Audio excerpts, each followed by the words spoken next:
Para se të fillojmë me videon, do ju ftoja të abonoheshit në kanalin ton Thënie për Jetën dhe të klikoni si përziles për të marrë njoftimet e videove tona më të reja. Faleminderit. Mjeku zbulon sekretin. Ja sa feta buk duhet të hani në ditë dhe cila buk është më e mira për dobësim. Të dhënat e Eurostat tregojnë se shpenzimet e shqiptarëve për bukë dhe drithra janë shumë të larta në raport me të ardhurat e tyre. Sipas këtyre të dhënave, këto shpenzime janë më të larta të krahasuar me vendet e tjera të Europës. Buka kryesore për çdo njeri, për më tepër, kur në çdo vakt na vjen natyrshëm të themi, le të ham bukë. Por siç thot populli, gjella me krip dhe kripa me karar. Ndaj kur vjen fjala te konsumi i bukës, edhe ai duhet të ketë një kufi. Çdo drith tjetër mund të mbulojë nevojat jetësore për bukë. Në këtë video, sipas edhe Elsai, do të mësoni për sasinë e nevojshme ditore të bukës dhe cila është më e mira në rastin tuaj. Racioni i nevojshëm ditor i drithrave ka të bëjë me se sa feta bukë janë të nevojshme për të konsumuar në ditë. Një fet bukë normale konsiderohet si një racion, por jo çdo fet është e njëjtë me tjetrën, ndaj kujdesuni që buka të jetë me drithra të plota dhe me cilësi më të mirë për organizmin. Po ashtu, racioni ditor i bukës dhe i drithrave është në varësi të moshës, gjinisë dhe aktivitetit fizik. Racioni i drithrave përmban bukë dhe çdo drith tjetër që konsumoni. Ekspertët thonë se gratë nga 19 deri në 50 vjeç duhet të konsumojnë 6 racione drithë në ditë. Gratë mbi 50 vjeç duhet të konsumojnë 5 racione drithë në ditë. Burrat nga 19 në 30 vjeç kanë nevojë për 8 racione drithë në ditë, ndërsa ata nga 31 në 50 vjeç kanë nevojë për 7 racione drithë në ditë. Burrat mbi të 50-ta duhet të konsumojnë 6 racione drithi në ditë. Fëmijët dhe adoleshentët kanë nevojë për më pak racione drithi në ditë. Sipas të dhënave, drithrat e plota, pra jo të përpunuara, janë më të pasur në ushqyes. Ekspertët këshillojnë se gjysma e bukës që konsumoni çdo ditë duhet të jetë e përgatitur me drithë të plotë. Ushqimet që ofron buka janë edhe një produkt i lartë ushqyes. Në varësi të drithit të përdorur, buka ofron vitamina të grupit B, minerale dhe fiber.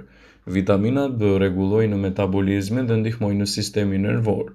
Fibra është e nevojshme për tretje, ndërkohë që mineralet janë të domosdoshme për sistemin imunitar dhe nivelin e oksigjenit në gjak.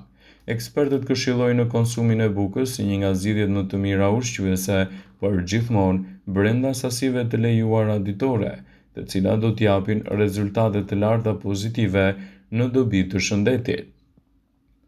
Por duhet të tregoheni të kujdesshëm me konsumin e bukës.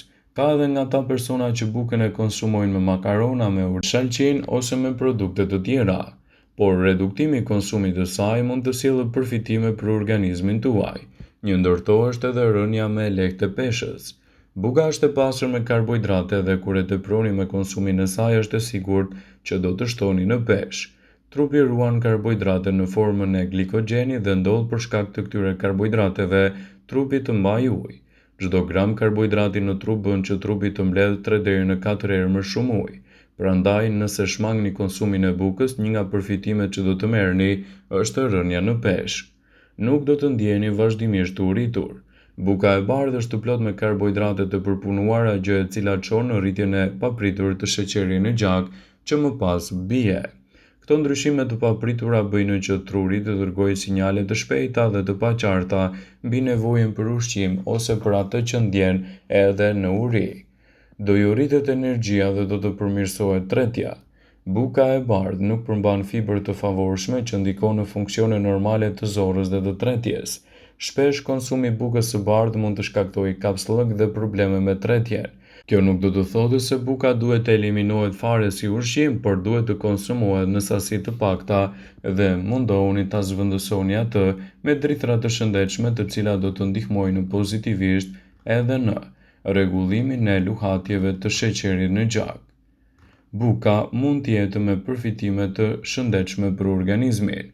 Buka e thartë gjithashtu mund të jetë një nga zgjidhjet më të mira për të përfshirë në dietën tuaj. Megjithatë, dëshira juaj mund të ndryshojë nga personi në person. Buka mund të jetë një produkt i zakonshëm dhe sipas raportit global të industrisë së bukës, vazhdon të mbajë vendin numër 1 në listën e ushqimeve më të konsumuara në botë. Në bukën e zezë, kokrat e grurit sintetizohen dhe ruhen brenda vitaminën E dhe kompleksin e vitaminave B.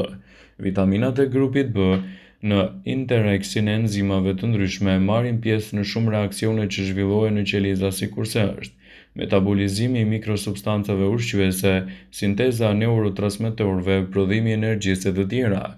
Ekzistojnë disa përparësi të bukës së zezë me bukën e bardhë që japin bukës së thekrës një reputacion shumë më të mirë në mesin e nutricionistëve, profesionistëve të shëndetit dhe njerëzve me një mënyrë jetese më të shëndetshme. Buka e thekrës ka shumë fibra të forta që nuk mund të treten. Këto fibra njihen gjithashtu si fibra të cilat përmirësojnë thithjen e ushqyesve dhe stabilizojnë traktin tretës. Për më tepër, buka e thekrës ndihmon në largimin e substancave toksike të dëmshme të toksinave nga trupi, prandaj rekomandohet për njerëzit me probleme të zorëve. Buka e thekrës përmban më pak kalori.